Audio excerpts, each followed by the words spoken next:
Menteri Desa PDTT Abdul Halim Iskandar memberikan penghargaan kepada daerah dan kepala desa di Jawa Barat, salah satunya Desa Ciapus, Kecamatan Ciomas, Kabupaten Bogor. Piagam tertanggal 18 Oktober 2022 ini baru diserah terimakan ke setiap desa minggu kemarin. Selama 3 tahun kepemimpinan Kepala Desa Ciapus, Pendi bin Asim ini mendapatkan predikat Desa Berkembang tahun 2020, Desa Maju tahun 2021, dan Desa Mandiri tahun 2022.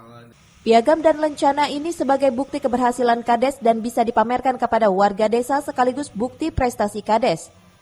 Indeks Desa Membangun atau IDM sebagai syarat dalam kriteria dalam capaian desa mandiri diantaranya pelayanan terhadap masyarakat, kelembagaan desa, hingga perkembangan desa. Kemandirian desa tidak terlepas dari dukungan pemerintah daerah.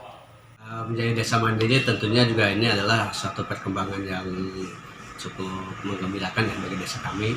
Nah, kriteria untuk menjadi desa mandiri tentunya ini ada beberapa kriteria, yaitu yang ditentukan oleh Indeks Desa Membangun. Nah, Indeks Desa Membangun ini banyak sekali faktor penilaian yang di barometer yang dipakainya, mulai dari kelengkapan di desanya, kelembagaannya, dan perkembangan desanya. Dan alhamdulillah kita dari Desa Ciapus ini selama periode 3 tahun terakhir ini, kita awalnya desa berkembang di tahun 2020 itu, kemudian tahun 2021 menjadi desa maju, dan di tahun 2022 ini alhamdulillah kita kembali lagi mendapat satu penghargaan, itu menjadi desa mandiri.